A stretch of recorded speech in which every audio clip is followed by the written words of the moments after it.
The days are getting shorter. The weather is certainly switching up. We're having a storm at the moment outside. I don't know if you're going to be able to hear it. It is autumn. The seasons have changed. And so I thought I'd just do a little cozy autumnal video talking about my current autumn 2025 key beauty favorites with you. First up is a toner that I got a couple of weeks ago. I've been using it for quite some time now, I want to say. And it's from INNISFREE, from a product line where I already tried the ampoule and have just repurchased the ampoule because I really like that one.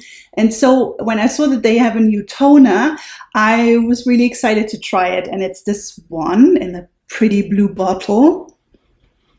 The INNISFREE Retinol Green Tea PDRN Skin Booster Toner. It's supposed to refine pores and enhance glow. PDRN, of course, at the moment, the buzzword of all buzzwords. I'm still in two minds about it. I just don't know if there's a lot of scientific evidence behind using it topically. And so I don't know if it's just placebo effect when I get good results from it, especially the more plant-based versions of PDRN. This one is a green tea PDRN, and no one really knows if they work.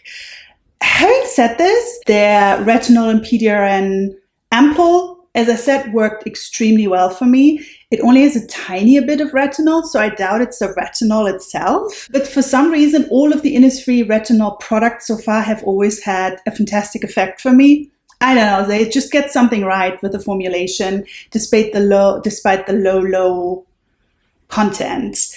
The combination of the green tea PDRN, potentially just because it has a lot of antioxidants and the low retinol, really keeps making my skin looking sort of bouncier and bouncier. I'm really quite impressed with it. The ampoule does this a little bit better, but I do also really enjoy the toner. I can't say that it really helps with refining my pores, so this I cannot report back. However, it does certainly help with just plumpness and that sort of bouncy choc feeling that we all want.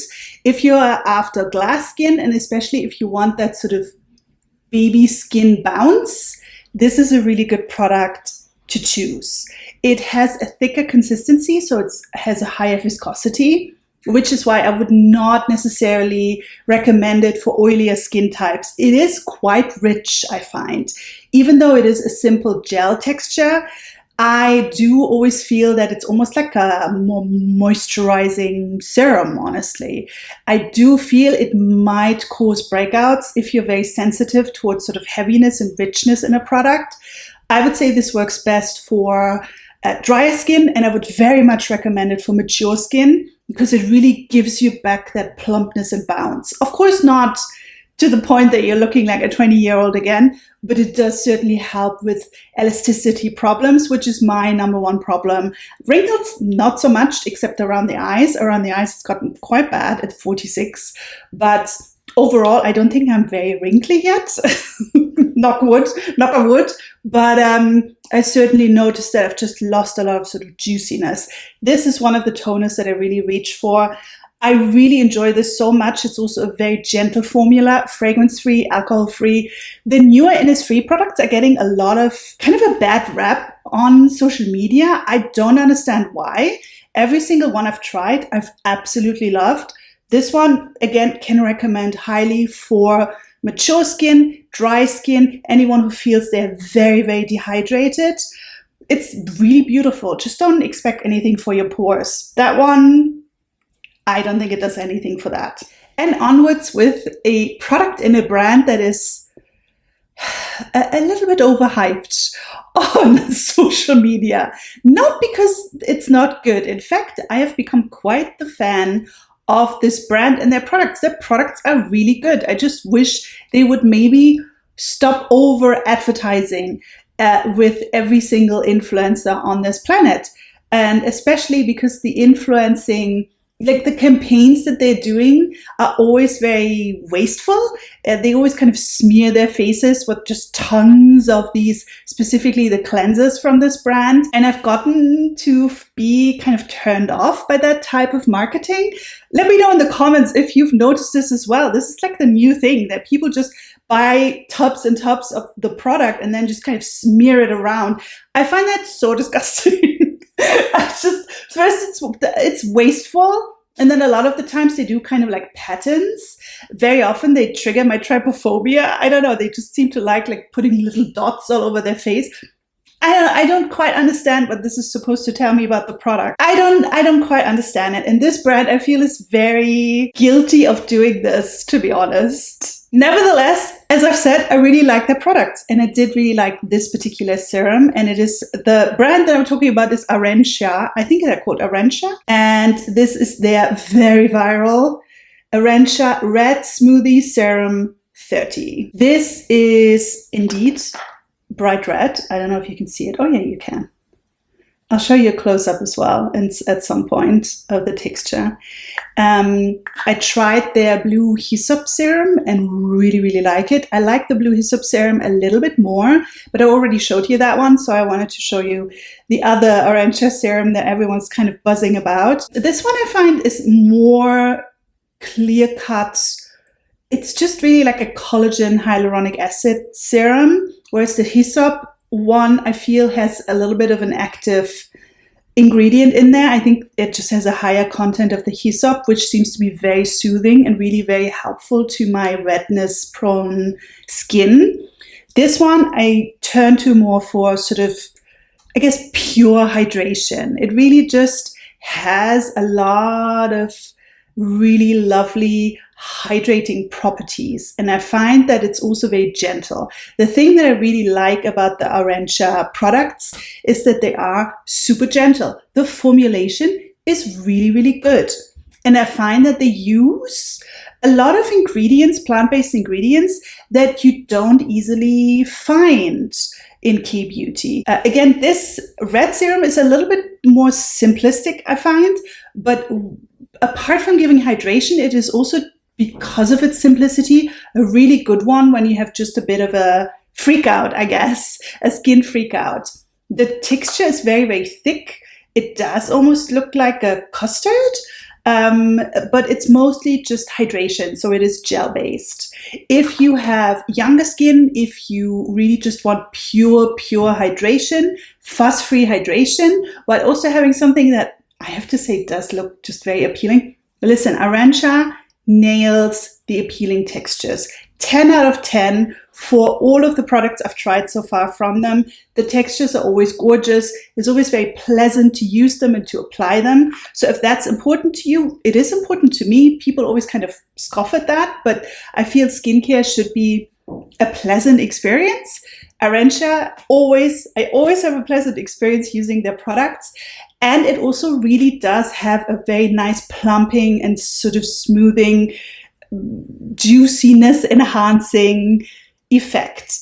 If you want something that is more on the lines of high antioxidant count, something that soothes and calms down specifically redness prone skin, and if you have more oily or acne prone skin, go for the blue hyssop one. But if you have more very sensitive skin, if you're more on a purist side and really just want hydration, go for the red serum. I do really like it. I like the hyssop one, the blue one a little bit more, but I do really enjoy this one on days where I just want pure hydration. And I have another serum that I've really been enjoying that I never seen anyone talk about this.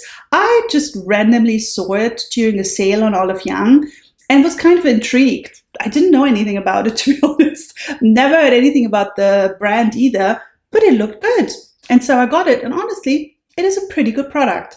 This is the Slowpure Brightening Tone Serum. I really like the bottle as well. It just looks kind of elegant, like old school elegant. I like it.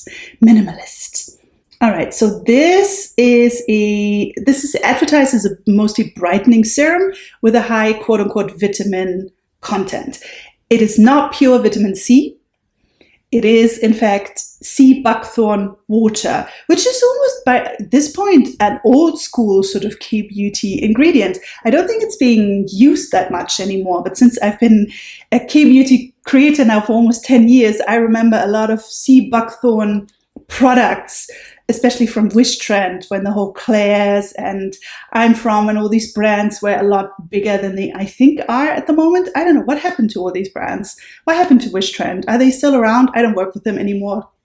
But I know they were beginning to be a little bit aggressive with their advertising. So I don't know. Are they still around? Let me know. But they had a sea buckthorn vitamin cream that I remember I really, really liked.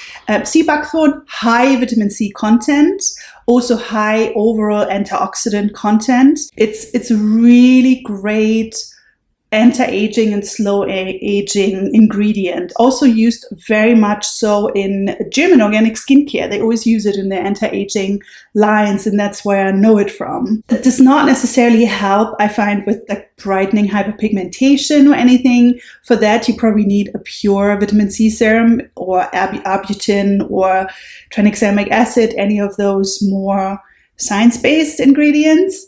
However, I do find sea buckthorn has a really lovely overall, like, I guess, glow enhancing effect on the skin. And what I also really like about the serum is that it's very, very light. It is lighter than the red serum, which has just a bit of a thicker consistency, and it does absorb well, but spreading it out sometimes is it feels very rich. And sometimes I just want something really, really quick that is almost like water-like, that just kind of sinks in instantly. Then I tend to grab the Slowpure one because it really is quite watery. It still has viscosity, but not as thick as the other one, the Arencia one. So this one is more watery. It still feels very, very hydrating. And as I said, I think predominantly because of the sea buckthorn, it really does just overall give you a nice little sheen and a nice little glow. It will not help, again, with deeper pigmentation issues, but I really do enjoy it as, for instance, under makeup or when I just want a bit of a glass skin effect. And I do find it a very, very gentle serum that works very well. I also find for mature skin, especially if you're in your 30s and just kind of getting into it, anti-aging and slow aging, this is a nice one to have as a simple minimalist, but very lovely, slow aging antioxidant serum. And then I have a makeup product, and it is a lip balm, a tinted balm from WAKEMAKE, and it's the WAKEMAKE Dewy Gel Glaze Stick, and I've got the shade 01 Mutepercent, which is a really nice, sort of my lips but better shade. I don't know, well, I can show this. I might have to show it in a close-up. I don't know if it works. Also, it is used quite extensively. I've used this quite a lot, so apologies for that. But it's kind of like a muted mauve, raspberry mauve, I guess. Now, I have actually ordered another one of these, another shade, because I really, really like this one. In fact, I would say I prefer these to the super hyped Rome and tinted lip balms. This is the same type of consistency and pigmentation, where it's just, yeah, a tinted lip balm where you just get a flush of color and it's not super long lasting. It's very balm-like in that it really helps keep the lips nice and moisturized, but it does wash and wipe off very easily as well. And it's not super colored, but it does give a very nice, certainly sort of my lips, but better flush. I find that these last better than the Romand ones overall, and I think they apply better. I find the Romand ones are always a little bit too greasy for me, and I feel they spread out over the lips more. I find it harder to apply them in a way that it doesn't look messy. Maybe it's just me, but I just find the quality isn't they're very affordable, so it's fine, but so are the WAKEMAKE ones. I find the quality isn't quite as good as these ones. These ones, to me, seem a little bit more compact. The color is better. I find the color range not as diverse as the Romand one, but the colors really do appeal to me that they have on offer, so that's okay. And maybe there will be more colors, we will see. But yeah, overall, I find they look nicer too. I just think WAKEMAKE always has this nice sort of silver packaging, silver sort of glassy, sparkly packaging that I really like. And yeah, I find quality-wise and application-wise, to me, these are much better than the Romand ones. WAKEMAKE, I too find, makes some of the best lip tints from any Korean brand. They aren't always hyped, but to me, every time I've tried various different types of lip tints, I've always liked them best. And these are the ones that I always grab for, more than some of the viral ones that I've tried from other brands. So yeah, give this one a try. Again, the color, the shade range is not super extensive, but this one, Mutepercent, if you like sort of mauvey shades, this one I can really recommend. I'll show you a little swatch somewhere because I unboxed it. I guess you can just look at the unboxing, so I'll link it somewhere as well. And yeah, I'm gonna get another one. So you see it in the next unboxing video when that order arrives sometime in the next 2 weeks, I'm guessing. And one more makeup product that I wanted to show you. This one was a bit of a surprise because when I received it, at first I thought, oh, this was, I don't think I'm gonna like, oh, this was, I think, this was a miss. But it's not. It's actually really, really good. So this is this powder from JUNGSAEMMOOL in this fancy white compact. And it's the JUNGSAEMMOOL Pro Lasting Finish Powder Pact in the shade Sheer Pink. I wanted a compact powder with a pinkish undertone because at the moment I just have loose powders. Finding a powder, a proper blurring powder, finishing powder in your 40s is for some reason such a mission. Finding a powder and a concealer, under eye concealer, when you're starting to show signs of aging is, I'm still on the lookout. I still don't really know about concealer. I've tried some really expensive ones lately. None of them are quite it. With the powders, I'm still also looking for a better loose powder. I've tried the Laura Mercier one. I don't know if I like it that much, but I do really like this one. This, when I unboxed it in another unboxing video, maybe that was actually the same one as the WAKEMAKE one that I just showed you. This might have been in the same haul. I don't remember. When I unboxed this, I remember going, I don't know about this one. Because when I looked at it, unexpectedly, it's, you can't see this in my lighting.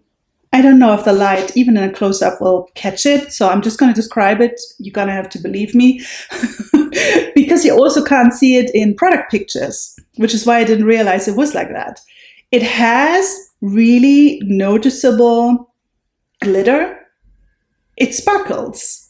And I did not expect the sparkle. I thought I was buying a blurring powder and not a, it seemed like almost like a highlighter at first.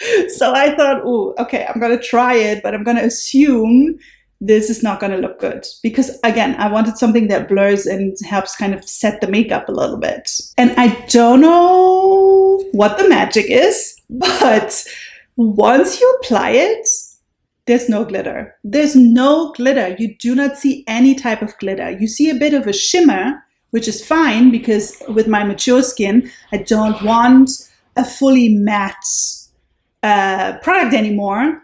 This just doesn't look good. It just makes your skin look flat and it really enhances the texture of the skin. So I don't mind the sheen. I just didn't want glitter. But there's no glitter. Once you apply this, it just looks super flattering. The pink undertone is also really good for my skin. It's not too pink, so it doesn't look too clownishly pink. Some of the pink powders just make me look kind of sallow a little bit. This one gives me just the right amount of sort of flush that really complements my skin, which is neutral but leaning towards more cold usually, especially in the colder months. It just really complements my skin very, very well. And it does what I had wanted my powders in my 40s to do, which is it does set the makeup, it does blur the skin, but it doesn't mattify it, overly mattify it. Looks super flattering. Love this one so, so much. Also lasts quite well.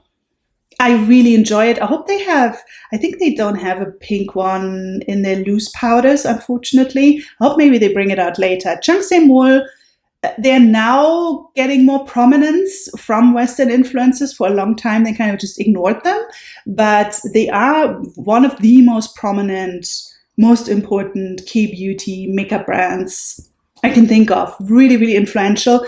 And their products for the price are so, so good. Highly recommended. And that was my little autumn, cozy autumn favorites, K-beauty favorites video. I hope you enjoyed the video. If you're new here, it would be great if you stuck around. Subscriptions are always a great way to support your influencer of choice, and I would be so happy if you could stick around as a subscriber. That would be wonderful. If you could also maybe give this video a thumbs up to help with the algorithm, and let me know in the comments what your current K-beauty favorites are, if you've tried any of the products that I've introduced. And otherwise, I'll see you again in the next video. Until then, take care. Bye.